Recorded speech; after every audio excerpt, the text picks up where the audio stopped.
Good morning all friends. मेरे legal advice by Shaikh Javed Mohammad advocate channel पर आपका स्वागत है।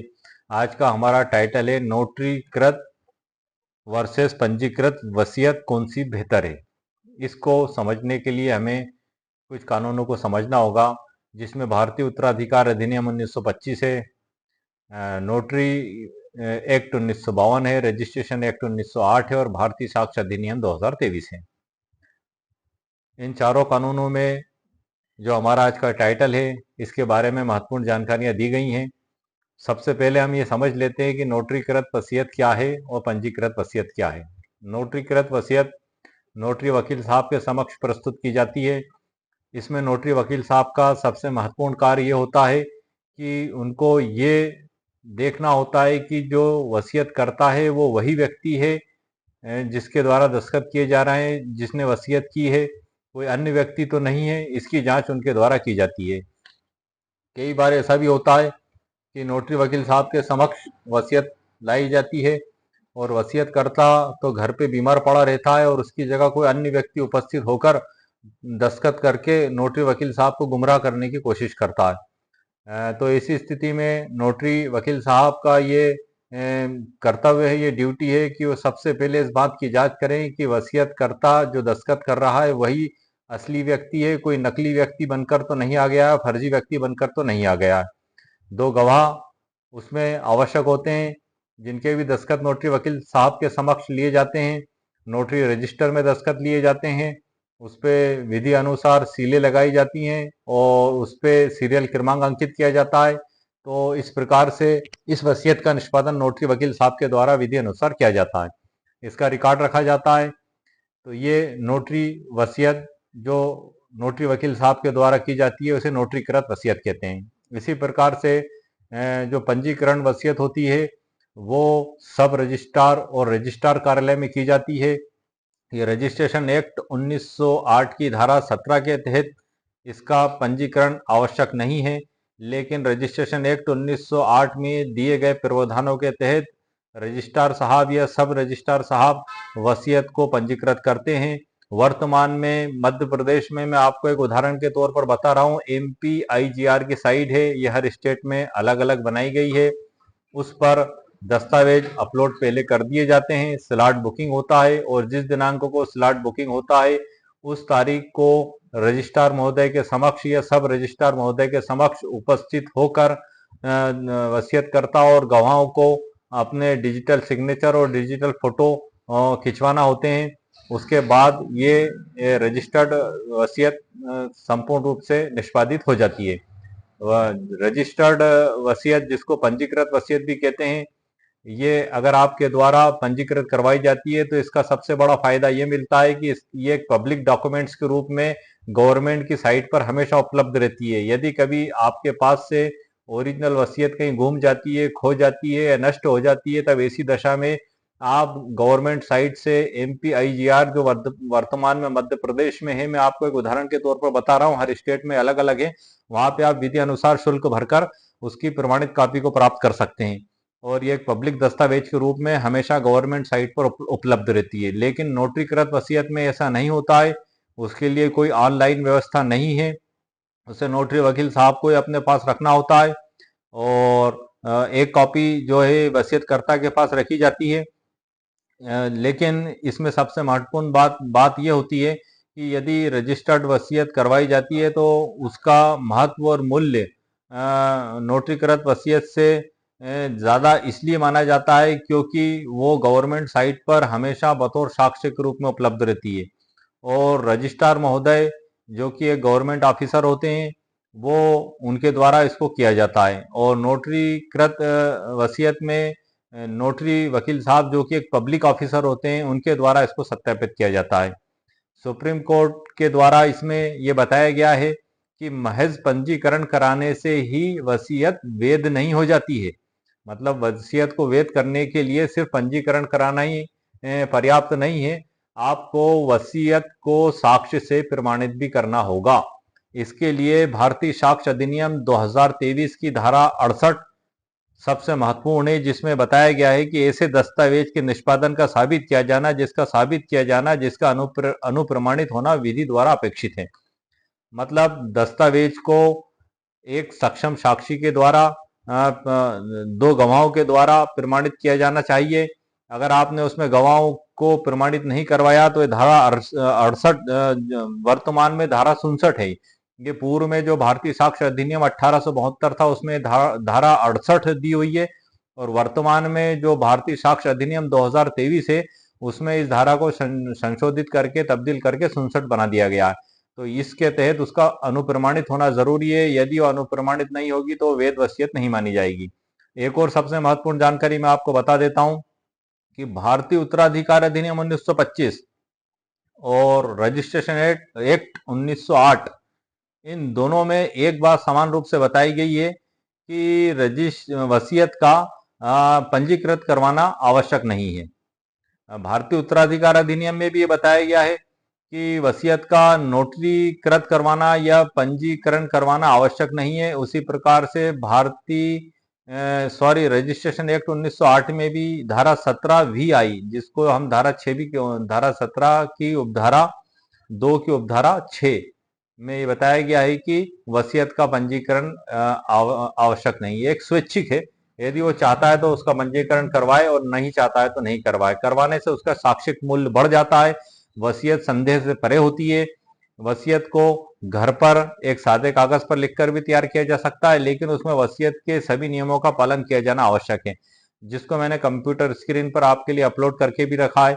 जैसे कि भारतीय उत्तराधिकार अधिनियम 1925 की धारा 59, 63 और 67, इसमें जो कानूनी प्रावधान बताए गए हैं उनका पालन नेसेसरी है। अगर आपने पालन नहीं किया तो उसका पंजीकरण करवाने से और नोटरीकरण करवाने से आपको कोई फायदा नहीं मिलेगा। हालांकि आप पंजीकरण करवाने जाएंगे तो वह गवाह नेसेसरी है, गवाह होंगे ही होंगे, उसके बगैर पंजीकरण होगे भी नहीं। इसी प्रकार से आप नोटरी वकील के पास भी जाएंगे तो नोटरी वकील साहब भी दो गवाह उसमें लेंगे और उसके बाद ही उसको सत्यापित करेंगे। तो आइए सर, मैं इसमें आगे की कुछ महत्वपूर्ण जानकारी आपको कंप्यूटर स्क्रीन,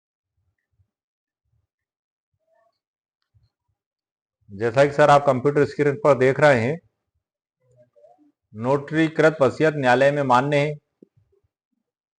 तो इसमें यह बताया गया है कि बिल्कुल नोटरीकृत वसीयत न्यायालय में मान्य है, पंजीकृत वसीयत भी न्यायालय में मान्य है, और जिन वसीयतों की नोटरी नहीं करवाई जाती है या पंजीकरण नहीं करवाया जाता है वे भी न्यायालय में मान्य है, यदि उसमें वसीयत के समस्त कानूनी प्रावधानों का पालन किया जाए। अब वो कानूनी प्रावधान क्या है ये मैं आपको आगे बताऊंगा। पहला मैं संक्षिप्त में ये डेफिनेशन पढ़ के बता देता हूं, जो एक महत्वपूर्ण डेफिनेशन है कि भारतीय उत्तराधिकार अधिनियम 1925 वसीयत को नोटरीकृत या पंजीकृत करने का आदेश नहीं देता है। यहां तक कि एक साधारण हस्तलिखित वसीयत, मतलब हाथ से लिखी हुई वसीयत, कोष्टक में होलोग्राफिक वसीयत भी कहते हैं उसको, भी वैध मानी जाती है यदि वह कुछ मानदंडों को पूरा करती है। मतलब उसमें वो कानूनी प्रावधानों का अगर पालन किया जाता है तो उसको वैलिड माना जाएगा। जैसे कि वसीयतकर्ता द्वारा हस्ताक्षरित होना, दो साक्षियों द्वारा साक्षित होना, ये महत्वपूर्ण चीज है। अब ये जो हम आज जो हमारा टाइटल है, जिस टाइटल पे हम बात कर रहे हैं वो नोटरीकृत वसीयत वर्सेस पंजीकृत वसीयत कौन सी बेहतर है। तो ये मैंने आपको इतनी जानकारियां दे दी, लेकिन अब सबसे बड़ी बात यह कि वसीयत क्या होती है इसके बारे में हमने कोई चर्चा नहीं की है। इसके बारे में भी हमें जानना जरूरी है कि हम वसीयत शब्द का इस्तेमाल तो कर रहे हैं, लेकिन ये वसीयत क्या है। तो वसीयत के बारे में बताया गया है कि वसीयत एक कानूनी दस्तावेज है जिसमें वसीयतकर्ता अपनी संपत्ति का वितरण अपनी मृत्यु के बाद कैसे किया जाए यह निर्दिष्ट करता है। वसीयत बनाते समय कुछ कानूनी प्रक्रियाओं का पालन आवश्यक होता है ताकि वह कानूनी रूप से मान्य हो सके। मतलब वसीयत को अंतिम इच्छा पत्र भी कहते हैं कि एक व्यक्ति जो उसके जीवित अवस्था में, स्वस्थ चित्त अवस्था में, उसके मरने के बाद उसकी संपत्ति किस प्रकार से वितरित की जाएगी इसकी व्यवस्था करता है, उसको वसीयत कहते हैं। ये एक महत्वपूर्ण दस्तावेज है। क्यों? क्योंकि ये व्यक्ति अपने मरने के बाद उस वसीयत के बारे में नोटरीकृत वसीयत क्या है, जैसा कि मैंने आपको अभी पहले बताया था, मगर इसकी परिभाषा को भी मैं आपको पढ़ के बता देता हूं जिसमें काफी अच्छे से बताया गया है। नोटरीकृत वसीयत वह होती है जिसे नोटरी पब्लिक के समक्ष प्रस्तुत किया जाता है और नोटरी द्वारा सत्यापित किया जाता है। नोटरी इस बात की पुष्टि करता है कि दस्तावेज पर हस्ताक्षर करने वाला व्यक्ति सही और कानूनी रूप से सही प्रक्रिया का पालन कर रहा है। मतलब जैसा कि मैंने आपको बताया था कि कोई फर्जी वकील कोई फर्जी व्यक्ति तो नहीं आ गया वसीयतकर्ता बनकर, और वसीयतकर्ता घर पे बीमार पड़ा हुआ है, या वसीयतकर्ता की मृत्यु हो चुकी है और उसके बाद कोई फर्जी व्यक्ति आ गया और वो कहता है कि मैं वसीयत करता हूं, तो इस बात की जांच की जाएगी नोटरी वकील के द्वारा, नोटरी वकील साहब के द्वारा। दस्तावेज पर हस्ताक्षर करने वाला व्यक्ति सही और कानूनी रूप से सही प्रक्रिया का पालन कर रहा है। यह एक अतिरिक्त सुरक्षा का रूप है, लेकिन इसका मतलब यह नहीं कि नोटरीकृत वसीयत अनिवार्य रूप से अधिक वैध होती है। मतलब ये नोटरीकृत कराने से वसीयत वैध हो जाए ये जरूरी नहीं है। उसमें इन सभी बातों का ध्यान रखा जाएगा जो इसमें बताया गया है। नोटरीकृत वसीयत की वैधता पर भारतीय कानून क्या कहता है, इसके बारे में भी मैं सर आपको बता देता हूं। वसीयत के लिए प्रमुख भारतीय कानून में भारतीय उत्तराधिकार अधिनियम 1925 इसमें सबसे महत्वपूर्ण है। इसमें कुछ महत्वपूर्ण धारा हैं जिनको मैंने आपको बताया था कि जैसे धारा 59, धारा 63 और धारा 67। ये धाराएं क्या कहती हैं? ये वही धाराएं सर जिनका पालन अगर नहीं किया जाएगा तो वसीयत मान्य नहीं होगी, चाहे वो पंजीकृत हो या नोटरीकृत हो या सादे कागज पर लिखी हुई हो। अगर उसमें इन कानूनी प्रावधानों का पालन नहीं किया जाएगा तो वो वसीयत वैध वसीयत नहीं मानी जाएगी। वो क्या है कानूनी प्रावधान, उनके बारे में मैं आपको बताता हूं। ये है भारतीय उत्तराधिकार अधिनियम 1925 की धारा 59। इसमें बताया गया है कि यह धारा कहती है कि वसीयत तैयार करने वाला व्यक्ति मानसिक रूप से सक्षम होना चाहिए और 18 वर्ष या उससे अधिक उम्र का होना चाहिए। मतलब मानसिक रूप से सक्षम होने से मतलब ये है कि उसे पूरे होश हवास में होना चाहिए, कोई बीमारी नहीं होना चाहिए, नशे की हालत में नहीं होना चाहिए, बेहोशी की हालत में नहीं होना चाहिए, या पागल नहीं होना चाहिए, स्वस्थ चित्त होना चाहिए। मतलब वो जो दस्तावेज में लिखा जा रहा है वो पूर्ण रूप से समझ रहा हो कि हाँ ये उसके द्वारा ये लिखा जा रहा है कि उसके मरने के बाद उसकी चल अचल संपत्ति इस प्रकार से वितरित की जाएगी। वो इस बात को भली भांति जानता और समझता हो कि वो दस्तावेज में जो लिखा जा रहा है क्या लिखा जा रहा है। तो ये और 18 वर्ष से अधिक ये 18 वर्ष या उससे अधिक उम्र होना चाहिए। मतलब नाबालिग नहीं होना चाहिए। 18 वर्ष से कम जैसे 17 साल, 16 साल, 15 साल, इस उम्र के व्यक्ति को वसीयत से प्रतिबंधित किया गया है। तो ये धारा 59 में बताया गया है। ये एक नेसेसरी शर्त है, एक नेसेसरी कानूनी प्रावधान है जिसका पालन किया जाना आवश्यक है। अब हम अगली धारा देखते हैं सर, धारा 63 भारतीय उत्तराधिकार अधिनियम। ये सभी महत्वपूर्ण धाराएं सर। ये क्या कहती है इसके बारे में आपको बता देता हूं। वसीयत को दो स्वतंत्र गवाहों की उपस्थिति में बनाया जाना चाहिए। दो स्वतंत्र गवाह, वसीयतकर्ता के हस्ताक्षर और गवाहों के हस्ताक्षर महत्वपूर्ण होते हैं। गवाहों की उपस्थिति में वसीयत का हस्ताक्षर किया जाना चाहिए। मतलब वसीयतकर्ता के हस्ताक्षर और गवाहों के हस्ताक्षर ये सबसे महत्वपूर्ण होते हैं सर, और गवाहों की उपस्थिति में वसीयत का हस्ताक्षर किया जाना चाहिए। ये सबसे बड़ी बात है। अब मैं यहाँ बीच में इससे जो अगली धारा 67 है भारतीय उत्तराधिकार अधिनियम की, उसको बताने से पहले मैं यहाँ भारतीय साक्ष्य अधिनियम 2023 की धारा 67 के बारे में और बता देता हूँ। क्यों? क्योंकि वो भी इसी से संबंधित है। धारा 67 क्या कहती है? ये धारा पहले वाले अधिनियम में 68 थी, जो कि भारतीय साक्ष्य अधिनियम 1872 था, लेकिन 1 जुलाई 2024 से भारत में 3 नए आपराधिक कानून बनाए गए हैं। उसमें भारतीय साक्ष्य अधिनियम 1872 को परिवर्तित करके भारतीय साक्ष्य अधिनियम 2023 कर दिया गया है। और इसी प्रकार से भारतीय दंड संहिता 1860 की जगह भारतीय न्याय संहिता 2023 लाई गई है, और दंड प्रक्रिया संहिता 1973 की जगह भारतीय नागरिक सुरक्षा संहिता 2023 लाई गई है। तो हमारा है साक्ष्य अधिनियम से ताल्लुक। तो भारतीय साक्ष्य अधिनियम 2023 की धारा 67 क्या कहती है? ऐसे दस्तावेज के निष्पादन का साबित किया जाना जिसका अनुप्रमाणित होना विधि द्वारा अपेक्षित है। ये एक महत्वपूर्ण चीज है जो हमारी धारा 63 भारतीय उत्तराधिकार अधिनियम के साथ ही इसको पढ़ा जाना चाहिए, ताकि हम इस मैटर को, इस सब्जेक्ट को पूरी तरीके से समझ सकें कि वैध वसीयत तैयार करने में किन किन बातों का ध्यान रखा जाएगा। यहीं पे इसी एविडेंस एक्ट की इस धारा पे सुप्रीम कोर्ट के द्वारा भी टिप्पणी की गई है कि महज पंजीकरण से वसीयत की वैधता साबित नहीं होती है। मतलब वसीयत को साबित करने के लिए इन सभी कानूनी प्रावधानों का पालन किया जाना जरूरी है, जिसमें गवाह नेसेसरी है।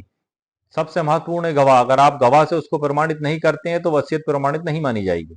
तो इस प्रकार से यहाँ पे हमारी दोनों धाराओं को हमने समझा है और देखा है। इसमें भारतीय साक्ष्य अधिनियम 2023 की धारा 67, जिसमें गवाहों से वसीयत को प्रमाणित करने के बारे में बताया गया, दस्तावेजों को मतलब।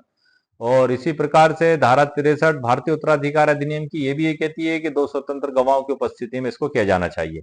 अब हम सर इसकी अगली धारा देख लेते हैं, धारा 67, जो कि भारतीय उत्तराधिकार अधिनियम की है।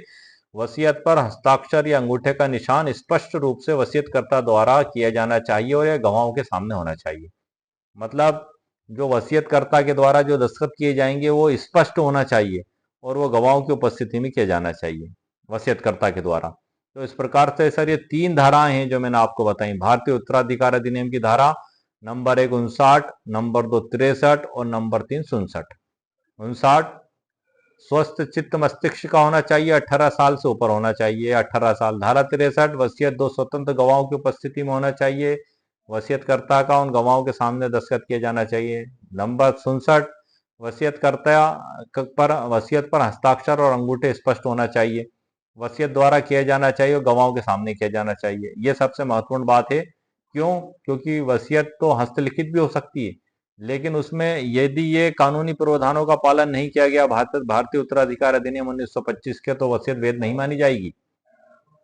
और अगर आपने उसको घर पे भी हस्तलिखित किया है, जिसको होलोग्राफी भी कहते हैं, जो मैंने आपको शब्द अभी पढ़ के बताया था, तो ऐसी स्थिति में वो वसीयत वैध मानी जाएगी। अदालत में भी उसको मान्यता दी जाएगी और साक्ष्य के रूप में भी उसको ग्राह्य किया जाएगा। और उसके आधार पे अगर कोई विवाद पैदा होता है तो उस वसीयत को प्राथमिकता देते हुए जज साहब के द्वारा उस पे विधि अनुसार निर्णय पारित किया जाएगा। दूसरी सबसे महत्वपूर्ण बात है कि वसीयत आपने घर पे की और सभी कानूनी प्रावधानों का पालन किया तो वसीयत तो आपकी वैलिड हो गई, वैध हो गई। लेकिन उसकी वैधता और बढ़ जाती यदि आप उसको नोटरीकृत करवा लेते हैं, और उसकी वैधता और बढ़ जाती यदि आप उसको पंजीकृत करवा लेते हैं। तो नोटरीकृत वर्सेस पंजीकृत वसीयत में अंतर जो है वो ये है कि वो पब्लिक डॉक्यूमेंट्स के रूप में गवर्नमेंट साइट पर हमेशा उपलब्ध रहता है, और नोटरीकृत वसीयत पब्लिक डॉक्यूमेंट्स के रूप में गवर्नमेंट साइट पर उपलब्ध नहीं रहती है।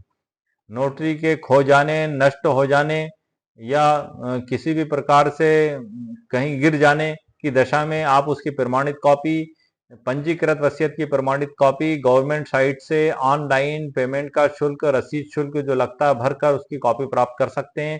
वो उसी प्रकार से मानी जाएगी जैसे कि असल वसीयत है। ये हमें सबसे जबरदस्त और अतिरिक्त बेनिफिट मिलता है पंजीकृत वसीयत में। अब मैं इसमें आपको सर कुछ और जानकारी शॉर्ट में बता देता हूँ। भारतीय कानून के तहत वसीयत का नोटरीकरण या पंजीकरण अनिवार्य नहीं है। वसीयत के लिए सबसे महत्वपूर्ण शर्त यह है कि वसीयत लिखित में हो, वसीयतकर्ता मानसिक रूप से स्वस्थ हो, 2 स्वतंत्र गवाहों की उपस्थिति में हस्ताक्षर किया गया हो। नोटरीकरण एक अतिरिक्त सुरक्षा उपाय है, लेकिन यह वसीयत की वैधता आवश्यक नहीं करता। मतलब नोटरी आपने करवा ली तो एक अतिरिक्त सुरक्षा मिलेगी, लेकिन वसीयत की वैधता के लिए आवश्यक नहीं है। वसीयत हस्तलिखित भी है और उसमें वो कानूनी प्रावधानों का पालन किया गया है तो भी उसे वैध माना जाएगा। रजिस्ट्रीकरण अधिनियम 1908 की धारा 17 की धारा 2(6) जो कि मैंने आपको बताया था, इस धारा के तहत वसीयत का पंजीकरण अनिवार्य नहीं है। इसका मतलब यह है कि वसीयत करता चाहे तो अपनी वसीयत का पंजीकरण करवा सकता है, लेकिन यह आवश्यक नहीं है, ये स्वैच्छिक है। मतलब उसकी इच्छा पर है। जैसे कि रजिस्ट्रेशन एक्ट 1908 की धारा 17 में टेस्टिमेंट्री और नॉन टेस्टिमेंट्री डॉक्यूमेंट्स के बारे में भी बताया गया है। टेस्टिमेंट्री डॉक्यूमेंट्स में वसीयत आती है और इसका रजिस्ट्रेशन कंपलसरी नहीं है, और नॉन टेस्टिमेंट्री डॉक्यूमेंट्स में सेल डीड आती है जिसका रजिस्ट्रेशन कंपलसरी है। जिन दस्तावेजों का रजिस्ट्रेशन एक्ट के तहत पंजीकरण कंपलसरी बताया गया है, यदि उनका रजिस्ट्रेशन नहीं करवाया जाता है तो उन दस्तावेजों का कोई कानूनी महत्व नहीं होता है और अदालत में उनको मान्यता भी नहीं दी जाती है। उदाहरण के तौर पे हम सेल डीड विक्रय विलेख ले लेते हैं कि इसका रजिस्ट्रेशन एक्ट 1908 के तहत पंजीकरण अनिवार्य है।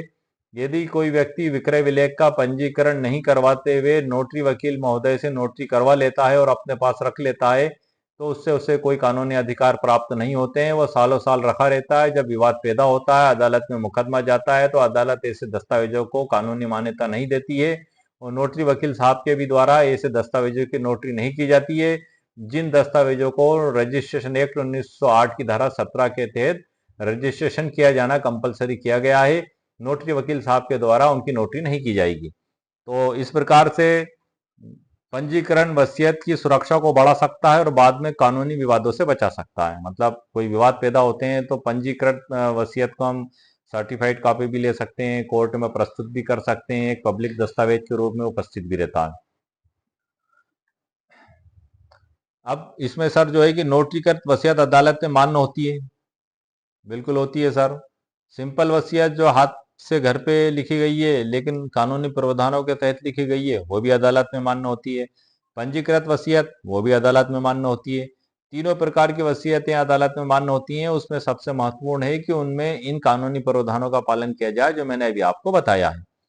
वसीयत को वैध बनाने के लिए जो सबसे बातें मैंने आपको बताई थी कि नोटरी पब्लिक की मोहर वसीयत की वैलिडिटी को बढ़ाती है और विवाद की संभावनाओं को कम करती है। नोटरीकृत या पंजीकृत कराने की आवश्यकता नहीं है, लेकिन ये वैलिडिटी को बढ़ाती है और विवाद की संभावनाओं को कम करती है। ये इससे हमें बेनिफिट्स मिलते हैं। वसीयत वैध बनाने के लिए किन बातों को ध्यान रखा जाना चाहिए वो मैंने आपको अभी ऊपर बता दिया।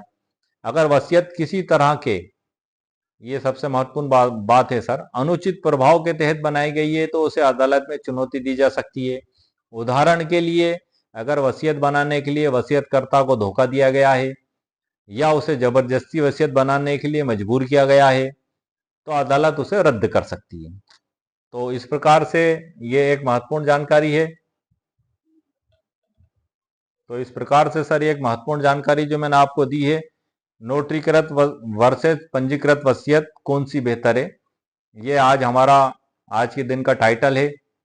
नोटरीकृत वर्सेस पंजीकृत वसीयत, इन दोनों में कौन सी बेहतर है। तो उस बात को शॉर्ट में एक बार और बता देता हूं कि कानूनी प्रावधानों का पालन करके कानूनी प्रावधानों का पालन करके बनाई गई वसीयत वैध होगी, चाहे वो नोटरीकृत हो, पंजीकृत हो या आपने घर पे लिखी हो। यदि कानूनी प्रावधानों का पालन नहीं किया गया तो वो वसीयत वैध नहीं होगी। ये इसका सबसे शॉर्ट में और सर्वोत्तम जवाब है सर। उदाहरण के तौर पे यदि आपने घर पे भी लिखी है वसीयत और उसमें भारतीय उत्तराधिकार अधिनियम की धारा 59, 63 और 67 का पालन किया गया तो वैध होगी।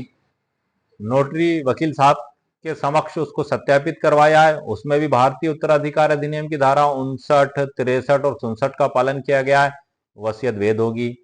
पंजीकरण अधिनियम रजिस्ट्रेशन एक्ट 1908 की धारा 17 के तहत यदि आपने उसको रजिस्ट्रेशन करवाया है और उसमें भी उत्तराधिकार अधिनियम की धारा 59, 63 और 67 का पालन किया गया है तो वसीयत वैध होगी।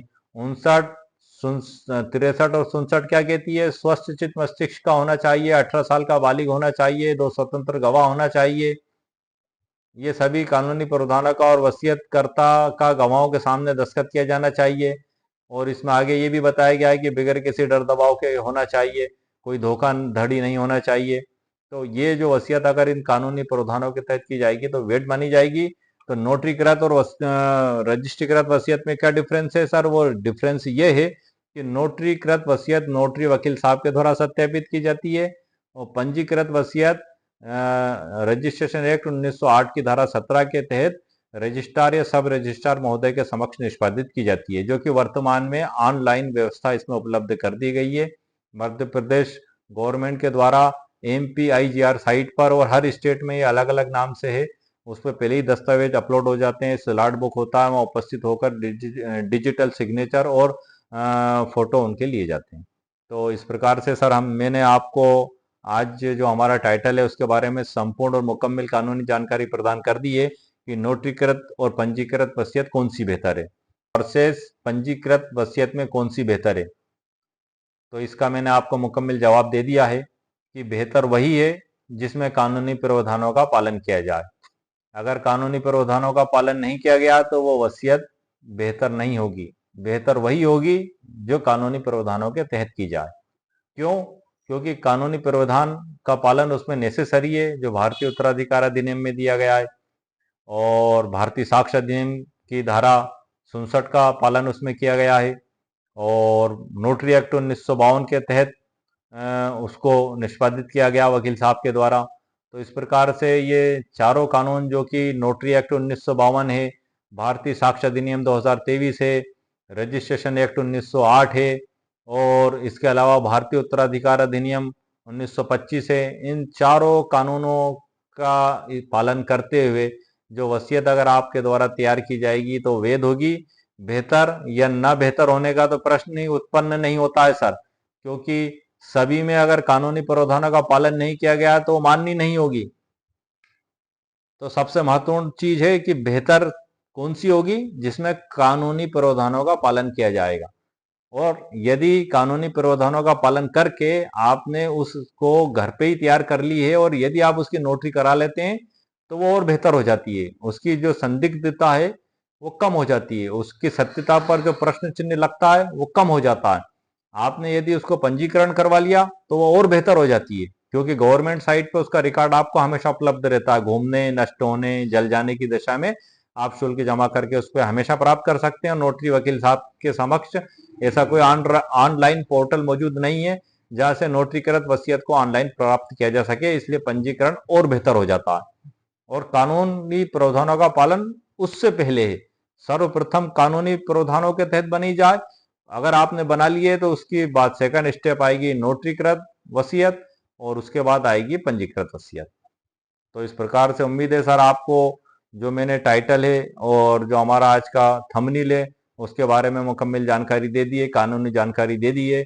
उम्मीद है सर आपको मेरा वीडियो पसंद आया होगा। मेरे वीडियो को आप लाइक भी करें, शेयर भी करें और सब्सक्राइब भी करें। ओके, शुक्रिया, थैंक यू सर।